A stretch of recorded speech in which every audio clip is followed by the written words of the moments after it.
ये सुनहरी आभा तुझे तेरे पिता से ही मिली है। उनके बारे में और बताइए ना। परम पिता ब्रह्मा के मानस पुत्र हुए महर्षि मरीचि और उनके पुत्र हुए तेरे पिता ऋषि गणों में श्रेष्ठ प्रजापति कश्यप। उन्होंने अपने कुल के विस्तार के लिए देव, दानव, पशु, पक्षी, वृक्ष, कीट आदि की रचना की।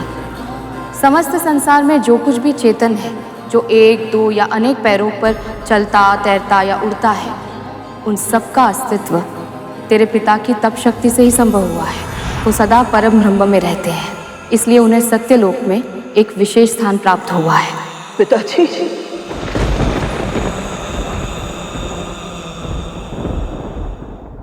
अथाह लाड़ किया मैंने, त्रुटियों को अनदेखा किया और अपराधों को क्षमा किया है, किंतु इसका अर्थ ये नहीं कि तुम सब अपनी सीमा लांघो। इस महल के कुछ नियम हैं और उन सब नियमों का पालन तुम सबको करना पड़ेगा,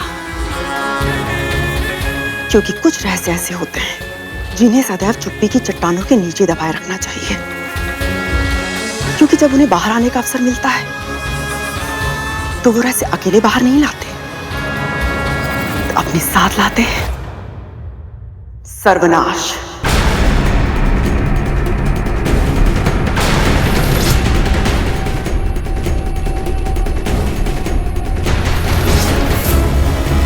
आपके पुत्रों को बड़ी से बड़ी चट्टानों के नीचे रेंग कर अपने शिकार को दबोचने का अभ्यास है मां। उन चट्टानों को पलटना हमारा स्वभाव नहीं है, ये आप जानती हैं। तक्षक भैया सत्य कह रहे हैं मां, हमने कोई नियम नहीं तोड़ा है और ना ही कोई रहस्य उजागर किया है। अवश्य इस दासी ने आपके कान भरे हैं हमारे विरुद्ध। केवल इतना बता दीजिए राजकुमार कि आज जब आप सब खेल रहे थे तो वहां क्या हुआ था?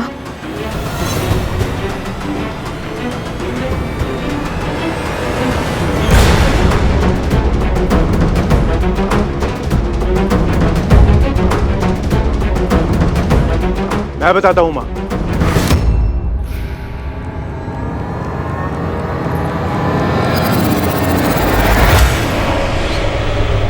वो दासी पुत्र हमसे मित्रता करने का प्रयास कर रहा था मां।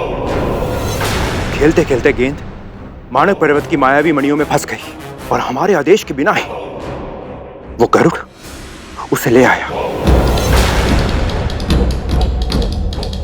और कहने लगा कि उसे हम बड़े भाइयों की सेवा करनी है, परंतु हमने उसकी चाटुकारिता पे ध्यान नहीं दिया मां और कह दिया कि हमसे संबंध बढ़ाने का प्रयास ना करे वो, है ना?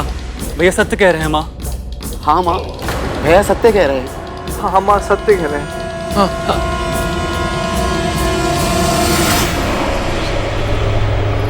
ठीक से स्मरण करो,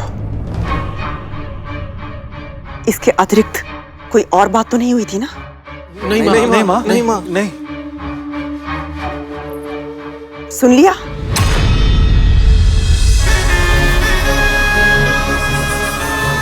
अब तो तुझे विश्वास हो गया ना कि तेरे पुत्र के लुप्त होने का कारण मेरे पुत्र नहीं है।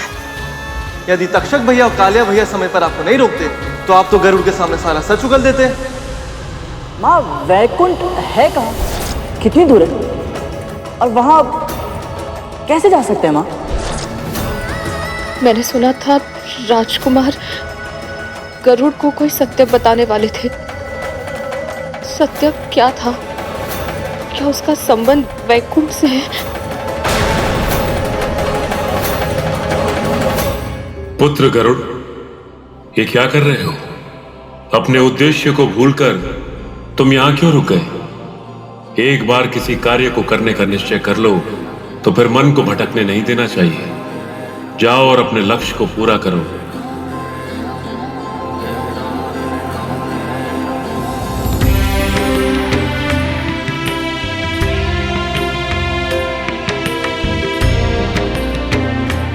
मैंने आज तक माँ का त्याग देखा था, आज आपकी तपस्या भी देख ली। अब मेरा निश्चय और भी दृढ़ हो गया है। मैं ऐसा पुत्र बनूंगा जिस पर आप दोनों को गर्व होगा।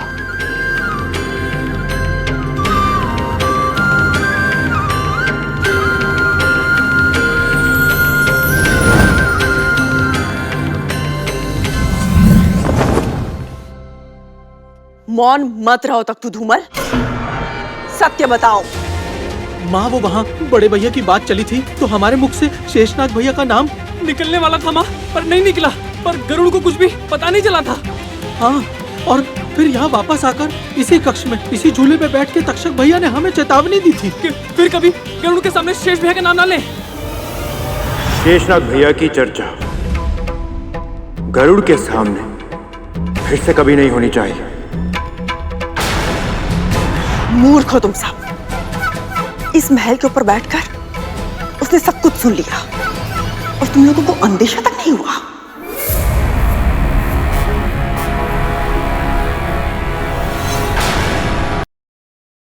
सदैव बुरी होती है विंता। आज तेरे पुत्र ने अति की बुद्धि लगाई है और अब वो अति का साहस दिखाने का प्रयास कर रहा है। उसे क्या लगता है शेषनाग से सत्य निकलवाना इतना आसान है? मिलना तो दूर, वो वैकुंठ के द्वार तक नहीं पहुंच पाएगा।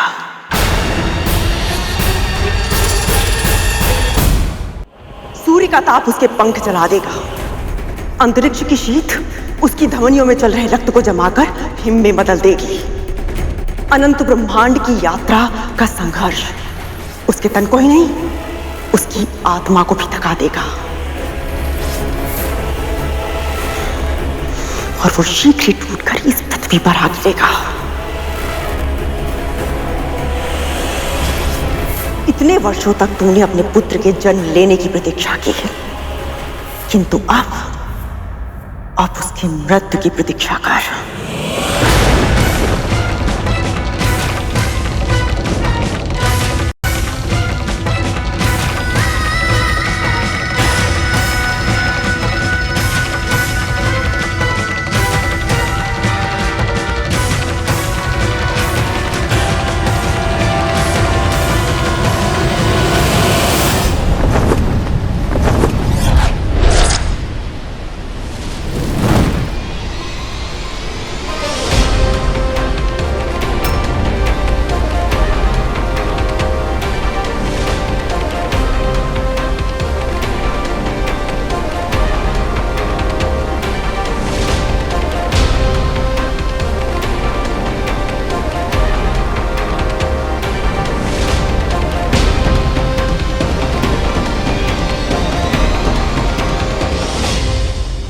विरजा नदी उल्टी बहती है, वही वैकुंठ से पहले अंतिम अवरोध है। सामान्य प्राणी उस विराट नदी को पार नहीं कर सकते। केवल वही महान आत्माएं इस कार्य में सफल होती हैं जिन पर भगवान विष्णु का आशीर्वाद होता है। और यदि कोई उनकी इच्छा के विरुद्ध वैकुंठ पहुंचने का प्रयास करता है तो विरजा नदी उसे स्वयं में समाहित कर उसके प्राण हर लेती है। परिणाम चाहे जो भी हो, किंतु मैं अपने प्रश्नों के उत्तर लिए बिना नहीं जाऊंगा। मां की स्वतंत्रता मेरे प्राणों से अधिक मूल्यवान है।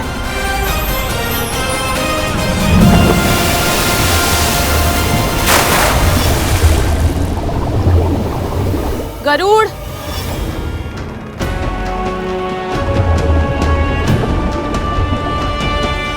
गरुड़, गरुड़ मुझे छोड़कर नहीं जा सकता। मेरा पुत्र तो मेरे मन की बात बिना कहे ही जान जाता है, तो वो मुझे छोड़कर कैसे जा सकता है? गरुड़, पुत्र कहाँ है तू?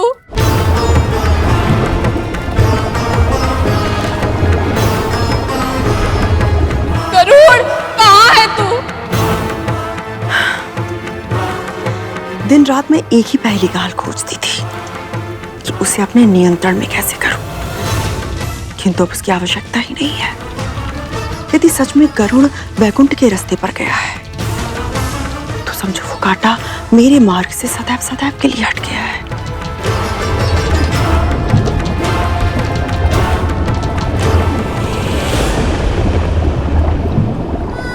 मेरे मन की पीड़ा का आभास नहीं हो रहा है तुझे पुत्र? तू जहां भी है लौट कर आजा गरुड़। तेरे बिना मेरा जीवन व्यर्थ है। अपनी माँ की पीड़ा का आभास क्यों नहीं हो रहा है तुझे? क्या मेरी पुकार तेरे हृदय तक नहीं पहुंच रही है गरुड़?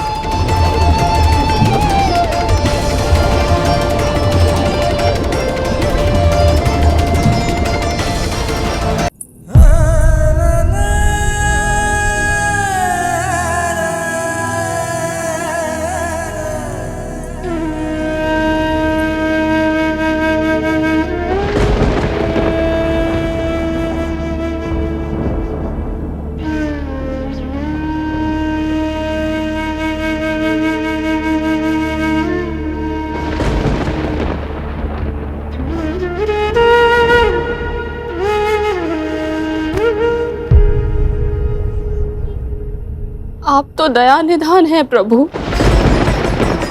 संकट में अपनी भक्त का साथ मत छोड़िए। मैं अपने पुत्र के बिना जीवित नहीं रह सकती श्री विष्णु। मेरे गरुड़ की रक्षा कीजिए, मेरे पुत्र की रक्षा कीजिए, रक्षा कीजिए मेरे पुत्र की। ओम विष्णुवे नमः। ओम विष्णुवे नमः। ओम विष्णुवे नमः। ओम विष्णुवे नमः। ओम विष्णुवे नमः। ओम विष्णुवे नमः। ओम विष्णुवे नमः। ओम विष्णुवे नमः। ओम विष्णुवे नमः। ओम विष्णुवे नमः। प्राण का मूल तत्व भी श्री विष्णु है और जीवन की प्रेरणा भी। दुखों का हरण करने वाले, संकटों का नाश करने वाले मेरे प्रभु अपने भक्तों की एक पुकार पर दौड़े चले आते हैं। जो उनकी आराधना करते हैं, भगवान विष्णु सदैव प्रत्येक परिस्थिति में उनकी रक्षा अवश्य करते हैं। ओम विष्णुवे नमः। ओम विष्णुवे नमः। ओम विष्णुवे नमः। ओम विष्णुवे नमः। ओम विष्णुवे नमः। ओम विष्णुवे नमः। ओम विष्णुवे नमः। ओम विष्णुवे नमः। ओम विष्णुवे नमः।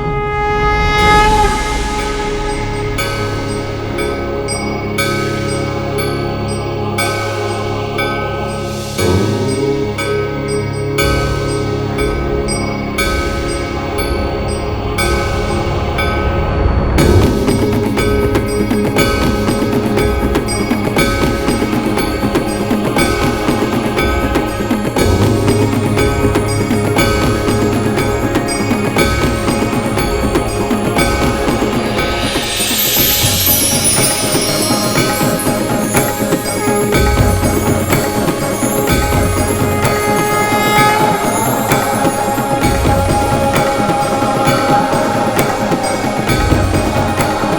ओम विष्णवे नमः।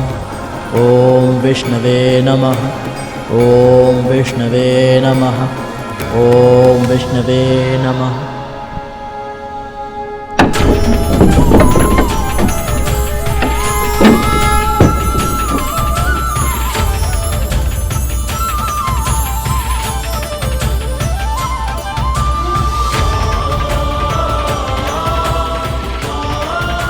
ओम विष्णवे नमः। ओम विष्णवे नमः।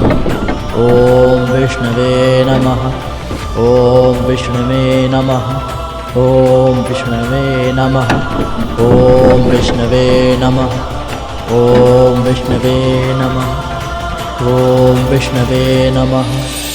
ओम विष्णवे नमः। ओम विष्णवे नमः।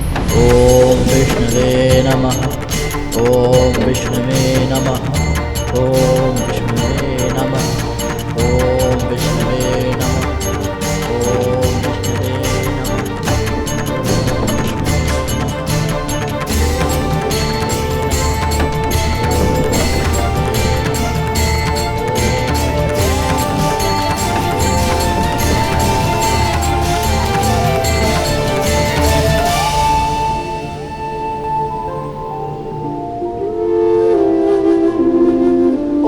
विष्णवे नमः।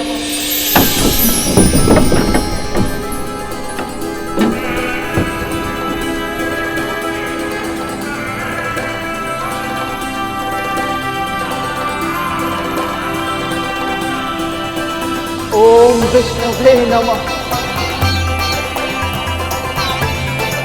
7 लोगों की यात्रा पूर्ण करके यहाँ आया, अपने उद्देश्य को पूरा किए बिना वापस नहीं जा सकता। मैं अपने लक्ष्य में सफलता अवश्य प्राप्त करूंगा, ताकि अपने प्रण की लाज रख सकूं।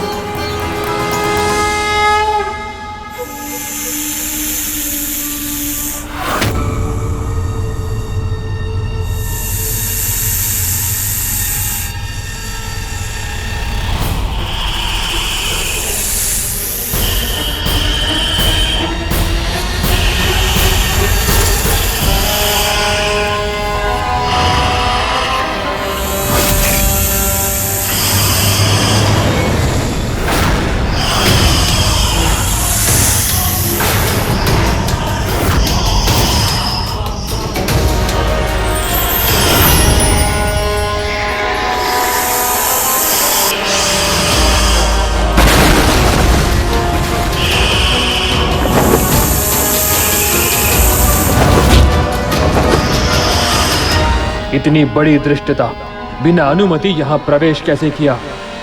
जब तक मैं अपना प्रण पूर्ण नहीं कर लेता, मैं पीछे नहीं हटूंगा।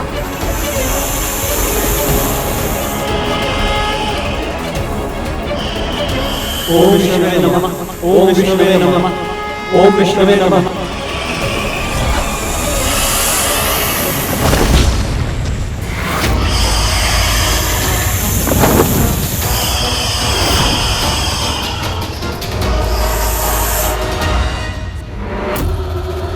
तू कितना भी प्रयास कर ले कद्रू, नियति से जीतना संभव नहीं है। होनी तो होकर ही रहती है।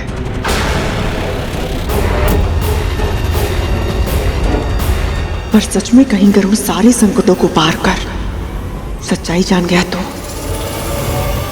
मैं महर्षि कश्यप की पत्नी विद्या समस्त जग के पालन श्री विष्णु का आह्वान करती हूँ।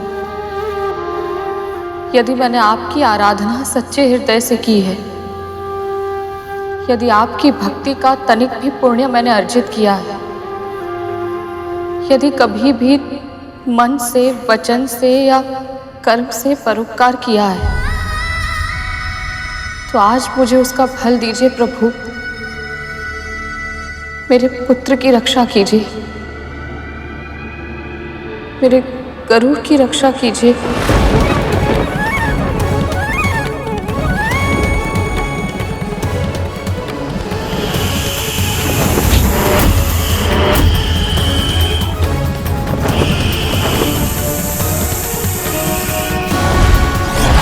ओम विष्णवे नमः, ओम विष्णवे नमः, ओम विष्णवे नमः, ओम विष्णवे नमः।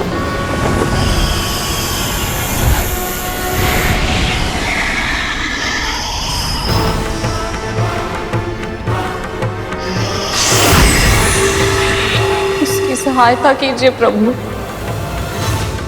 मेरे पुत्र की रक्षा कीजिए।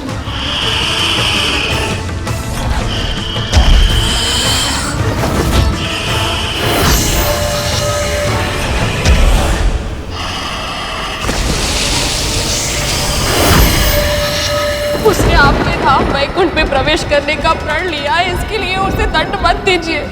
अपनी भक्त की पुकार सुनिए श्री विष्णु, उसकी रक्षा कीजिए।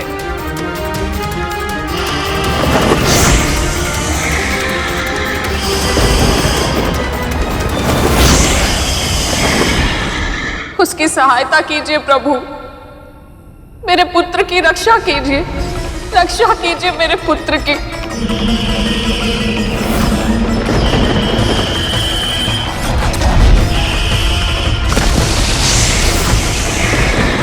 श्री विष्णवे नमः, श्री विष्णवे नमः, श्री विष्णवे नमः, श्री विष्णवे नमः, श्री विष्णवे नमः, श्री विष्णवे नमः, श्री विष्णवे नमः, श्री विष्णवे नमः, श्री विष्णवे नमः, श्री विष्णवे नमः, श्री विष्णवे नमः, श्री विष्णवे नमः, श्री विष्णवे नमः, श्री विष्णवे नमः।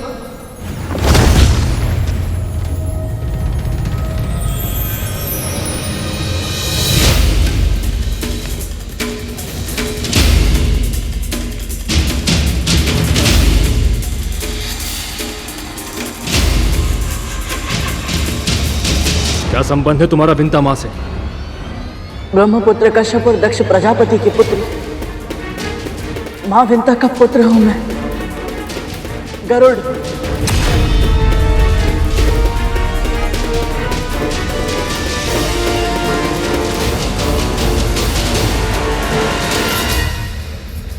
ओम विष्णुवे नमः।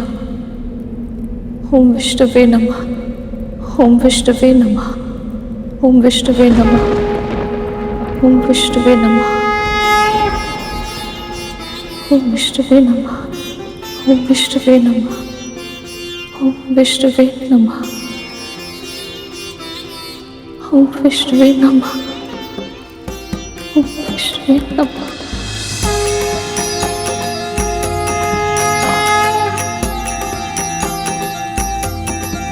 मेरी पुकार सुन ली आपने। आपका कोटि कोटि धन्यवाद प्रभु। आपकी सदाएं जय। मैं कुछ भोग लेकर आती हूँ।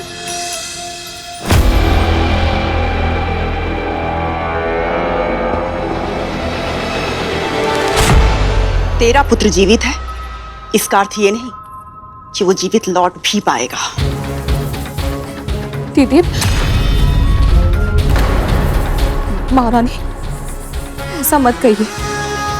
आपको जो दंड देना है आप मुझे दीजिए। अपने क्रोध का पात्र मेरे पुत्र को मत बनाइए। संसार का नियम है, हर कर्म का प्रतिकर्म होता है।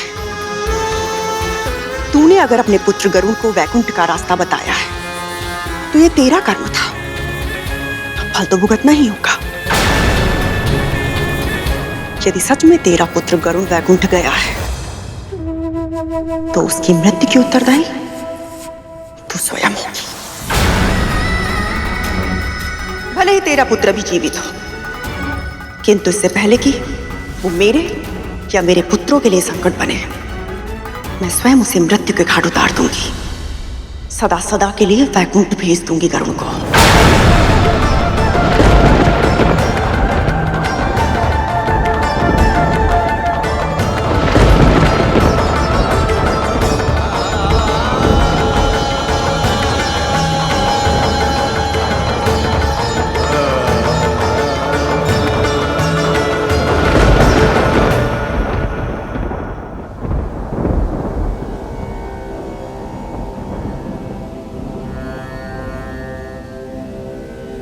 माँ ने वैकुंठ के विषय में जितना मुझे बताया था, ये स्थान तो उससे भी अधिक विशेष है।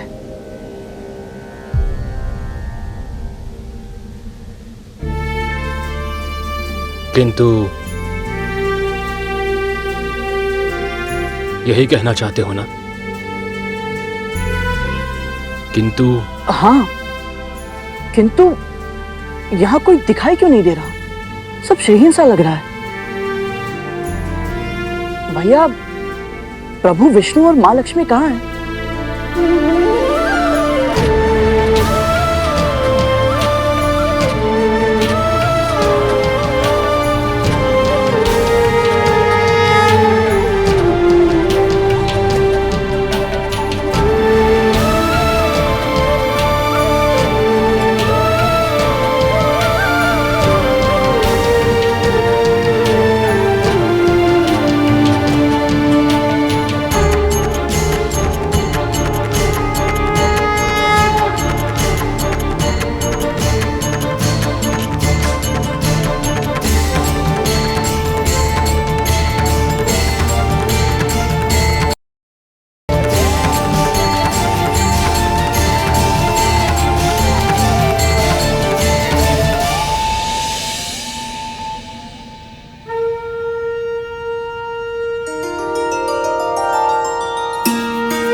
विराट पुरुष सर्वशक्तिमान, हे विराट पुरुष सर्वशक्तिमान, हे जनार्दन विष्णु महान है जनार्दन, विष्णु महान। आपको मेरा प्रणाम, आपको मेरा प्रणाम, बारंबार विनीत प्रणाम। है विराट पुरुष सर्वशक्तिमान, है विराट पुरुष सर्वशक्तिमान।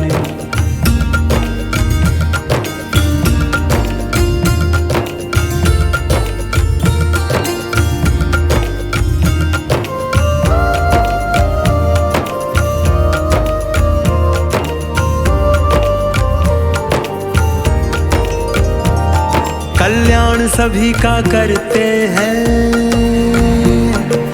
प्राण सभी में भरते हैं। आप रक्षा उनकी करते हैं, जो ध्यान आपका धरते हैं। 14 भुवन में न्यारा सबसे उत्तम आपका धाम। है विराट पुरुष सर्वशक्तिमान, है विराट पुरुष सर्वशक्तिमान।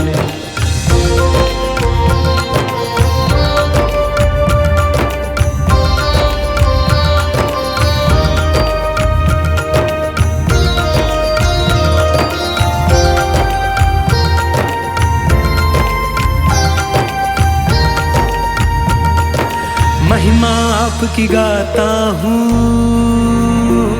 चरणों में शीश नवाता हूँ। मन में धारिय छवि मनोहर, धन्य स्वयं को पाता हूँ। सत्य सनातन माने बताया, सबसे पवित्र आपका नाम। है विराट पुरुष सर्वशक्तिमान, विराट पुरुष सर्वशक्तिमान।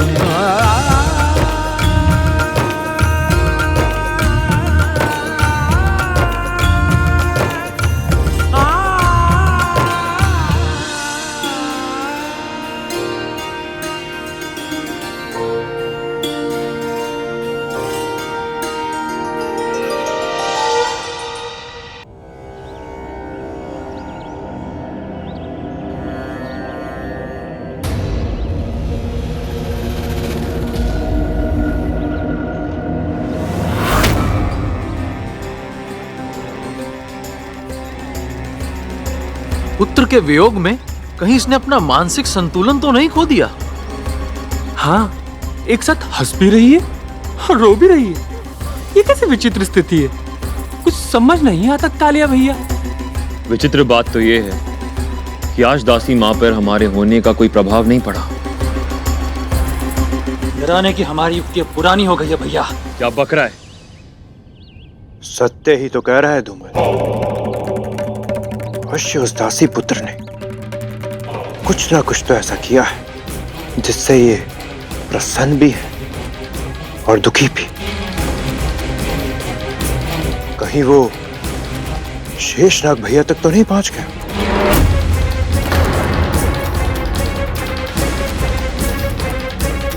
ये असंभव है भैया, और अगर ऐसा हो भी जाता है तो आपको क्यों लगता है कि हमारा सगा बड़ा भाई हम नागों को छोड़ के एक पक्षी का पक्ष लेगा?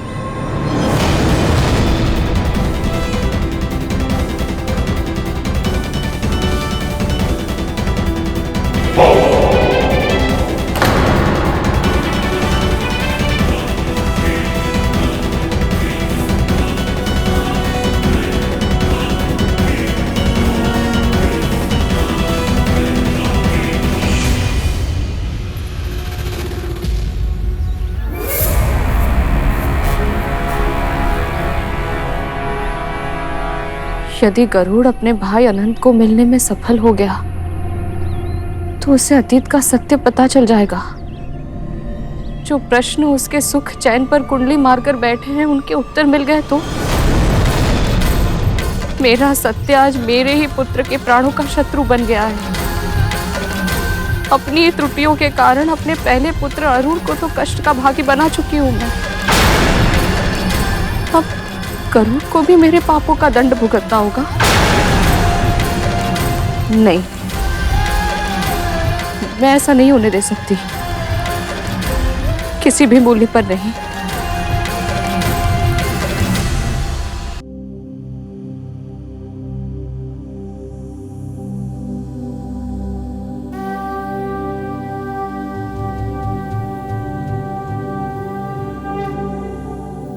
तुम्हारे भीतर छोटी मां के गुण हैं।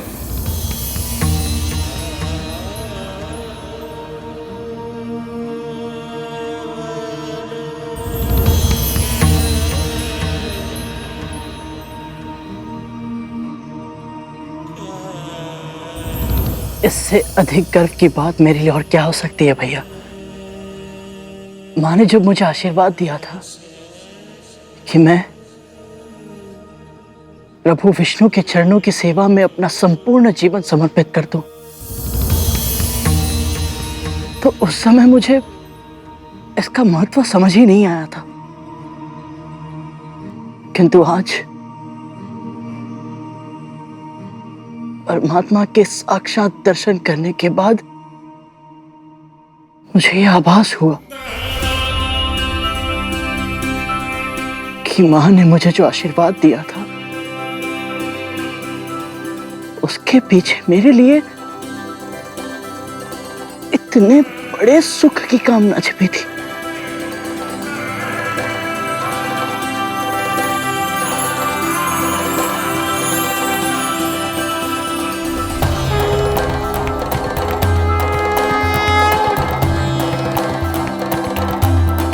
भैया, परमपिता के दर्शन तो आपने करवा दिए, किंतु मां लक्ष्मी कहाँ है?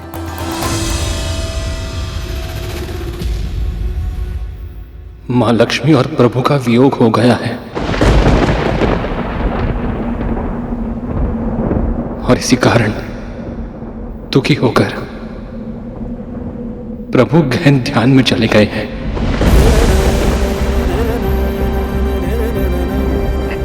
क्या? किंतु कैसे भैया? और आपने मां लक्ष्मी को रोका क्यों नहीं? आप तो यहीं रहते हैं ना। और भैया, आप यहाँ क्यों रहते हैं? अपने भाइयों के साथ, बड़ी माँ के साथ क्यों नहीं रहते? और वहां आपका नाम लेना वर्जित क्यों है भैया? शांत हो जाओ गरुड़। इतने प्रश्न एक साथ पूछोगे तो उत्तर कैसे सुन पाओगे? क्षमा कीजिए भैया, माँ भी यही कहती है कि मैं बहुत प्रश्न पूछता हूँ, किंतु मैं भी क्या करूं भैया। माँ को मैं कितना भी पूछूं वो मुझे कुछ नहीं बताती है। इसीलिए मैं सबसे प्रश्न पूछता रहता हूँ, और जब तक मुझे अपने प्रश्नों के उत्तर नहीं मिलेंगे भैया, मैं अपना उद्देश्य कैसे पूरा कर पाऊंगा? कौन सा उद्देश्य?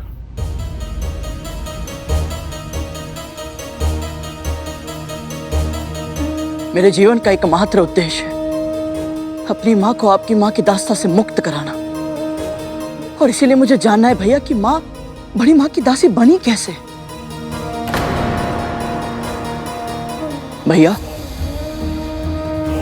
आप तो सबसे बड़े हैं, मेरी अपेक्षा केवल आपसे है भैया। क्या आप भी मुझे सत्य नहीं बताएंगे? जटिल प्रश्नों के उत्तर सरल नहीं होते गरुड़। जिस सत्य को तुम जानने का प्रयास कर रहे हो उसे समझ पाने के लिए तुम्हें और भी बहुत कुछ जानना होगा। उनके अतीत का संसार जानना होगा तुम्हें, उनकी परिस्थितियों को अनुभव करना होगा। तब समझ पाओगे तुम कि उन दोनों ने वो मार्ग क्यों चुना जिस पर चलकर वो आज इस स्थिति तक पहुंची हैं। ये कहानी बहुत लंबी है गरुड़। मेरा संपूर्ण जीवन भी इस पहेली को सुलझाने में क्यों ना लग जाए, मैं वो मूल्य चुकाने के लिए भी तैयार हूं।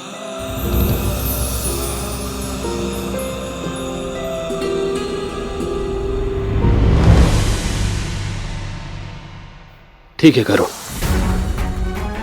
मैं प्रारंभ से आरंभ करता हूं। पहले ब्रह्मांड ऐसा नहीं था जैसा आज है। केवल शून्य था, केवल ओम का नाद था चारों ओर।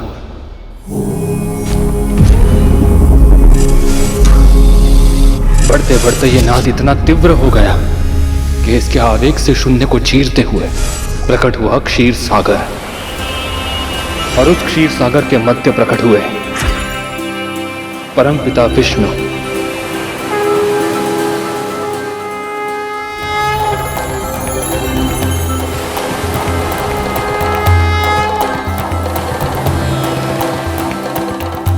फिर प्रभु विष्णु की नाभि से एक कमल के ऊपर ब्रह्मा जी की उत्पत्ति हुई।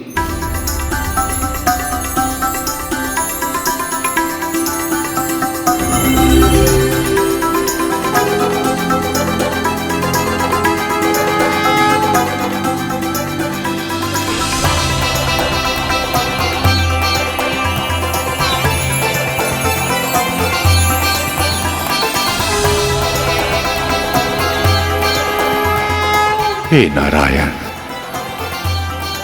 मैं कौन हूं और मेरे जीवन का उद्देश्य क्या है? ब्रह्मा हैं आप, और आपके जीवन का उद्देश्य है सृष्टि का सृजन करना। जो आज्ञा प्रभु। सृष्टि के सृजन के लिए ब्रह्मा जी ने 10 मानस पुत्रों को जन्म दिया जो प्रजापति कहलाए। ब्रह्मा जी ने उन्हें आज्ञा दी कि वे सब अपनी अपनी संतानों को जन्म देकर सृष्टि का विकास करें, और इन सभी में प्रमुख थे मरीचि और दक्ष प्रजापति। प्रजापति दक्ष की 17 पुत्रियों का विवाह हुआ। प्रजापति मरीचि के पौत्र प्रजापति कश्यप से हुआ।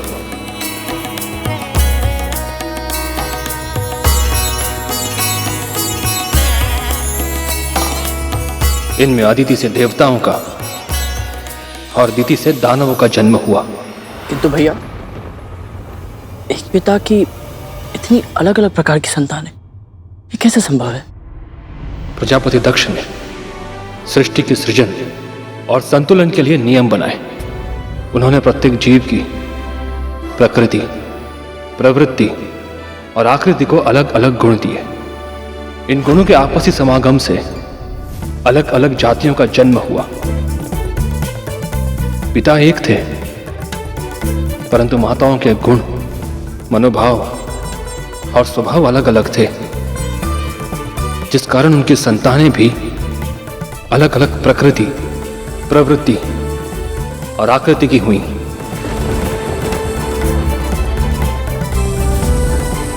आदित्य और दिति की संतानें तो एक दूसरे से बिल्कुल ही विपरीत स्वभाव की थीं।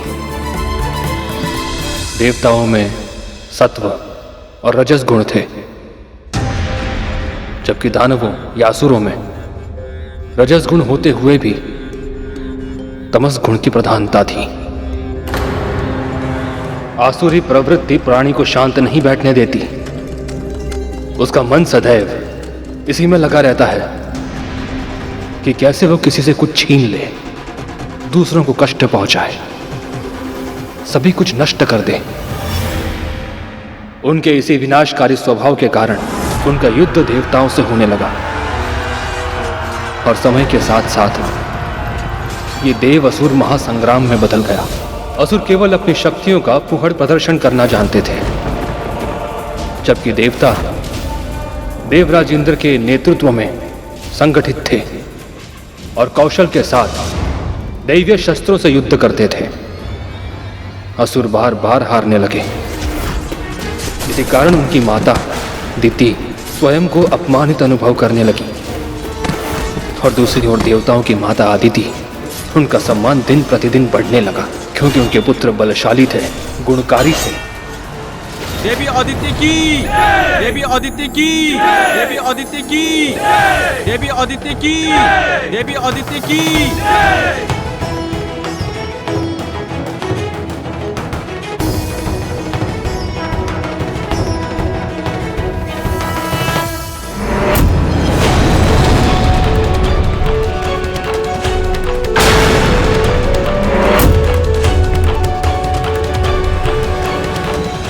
बीच में रोकने के लिए क्षमा चाहता हूं भैया, किंतु देवों और असुरों के बीच की शत्रुता का, उनके महासंग्राम का मेरी मां की दासत्व से क्या संबंध है?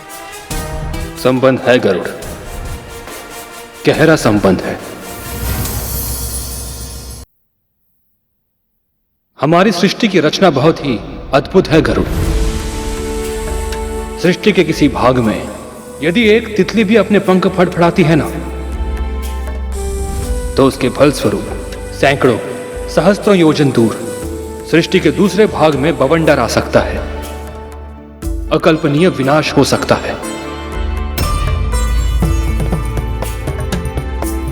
अपने पुत्रों के स्वभाव के कारण दिति और अदिति के बीच जो कुछ भी हो रहा था,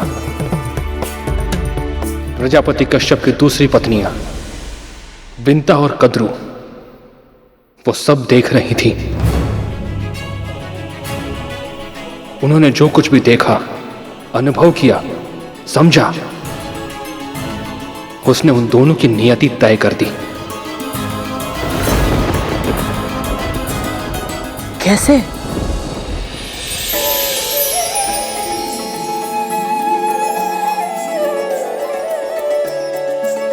आज जीत के दिखाओ तो मानू। अभी दौड़ समाप्त नहीं हुई दीदी।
हर बार कैसे जीत जाती हो तुम विंता? आनंद तो दौड़ में है दीदी, फिर चाहे मैं जीतूं या आप, बात तो एक ही है। सच कहा तुमने, असली माँ तो फल का नहीं कर्म का होता है। तुम्हारी यही बातें मेरा मन मोह लेती है। बस बस दीदी, प्रशंसा अभिमान को जन्म देती है और मैं नहीं चाहती कि मैं कभी भी अपने नाम से विपरीत आचरण करूं। सदैव विनीत रहूं, यही इच्छा है मेरी। लो, हम कर्म की बात कर रहे थे, किंतु वो कर्म करना भूल गए जिसके लिए हम यहाँ आए हैं। मैं पूजा की सामग्री तैयार करती हूँ और मैं चंदन घिसकर लेप बना लेती हूँ। भी नहीं, चंदन घिसने का कार्य परिश्रम का होता है, वो मैं कर लूंगी। तुम्हारे ये फूल से हाथ केवल प्रभु पर फूल चढ़ाने का कार्य करेंगे। इन प्यारे से हाथों को मैं कभी कोई कष्ट नहीं होने दूंगी। पर दीदी आप... नहीं, अपनी दीदी का आदेश नहीं मानोगी? ठीक है।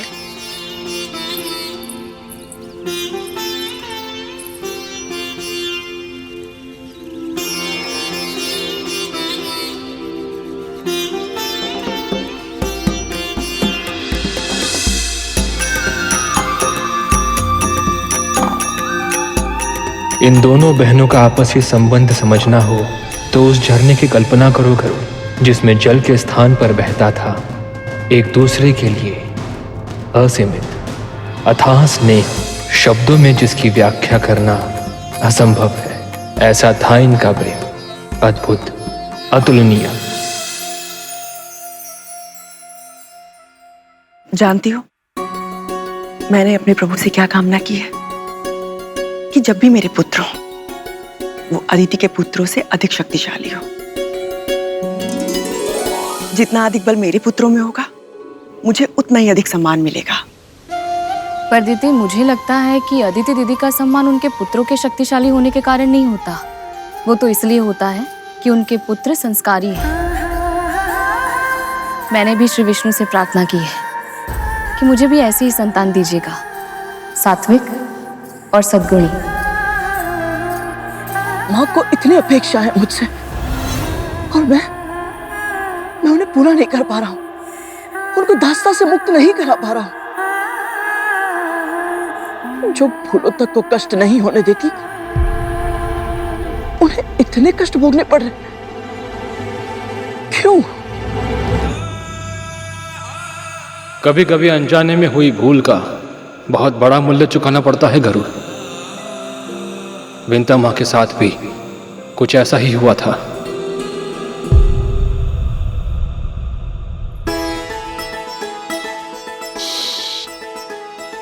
कितने सुंदर पंख हैं इसके। ओहो दीदी, इसके देखने, सुनने और सूंघने की क्षमता बहुत अधिक होती है। आप नहीं पकड़ पाओगी इसे।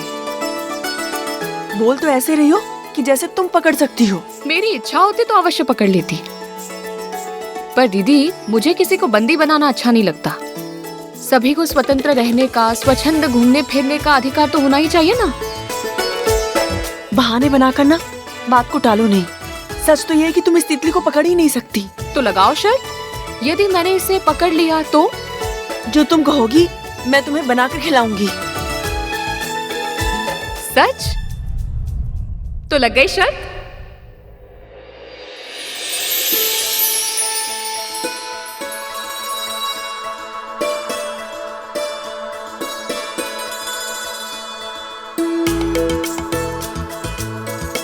एक ही स्थान पे खड़े होकर उसे देखती रहोगी और उसे पकड़ने का प्रयास भी करोगी। वो श्वेत पुष्प देख रही हो? उस पर उसके बैठने की प्रतीक्षा कर रही हूँ। तुम्हें कैसे पता कि वो उस पे बैठेगी या नहीं? यदि नहीं बैठी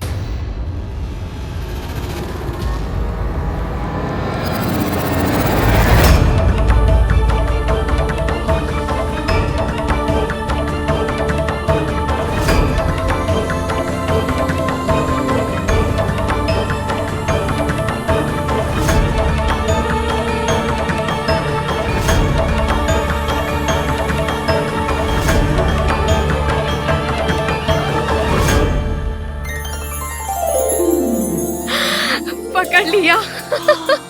बोलो दीदी, मानती हो अपनी हार? हाँ हाँ मान गई। तुम जीत गई और मैं हार गई।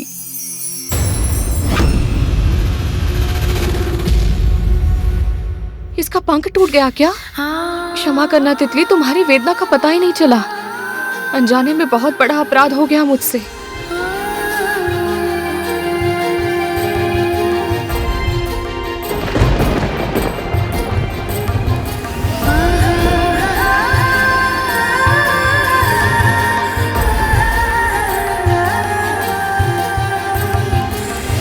छोटी सी शर्त के लिए एक जीवित प्राणी को पीड़ा पहुंचा दी मैंने। हे प्रभु, मैं प्रण करती हूँ, आज के बाद ऐसा पाप कभी नहीं करूंगी। तुम व्यर्थ ही चिंता कर रही हो। तितली ठीक है, उसे कुछ नहीं हुआ। कुछ तो हुआ है ना दीदी, कष्ट हुआ है उसे। तुम भी ना कितना सोचती हो। यदि सोचना ही है ना तो ये सोचो कि मैं तुम्हारे लिए क्या पकवान बनाऊं। शर्त तो हार गई हूँ, दंड तो भुगतना ही होगा। आनंद तो शर्त लगाने में है दीदी, फिर चाहे मैं जीतूं या आप, बात तो एक ही है।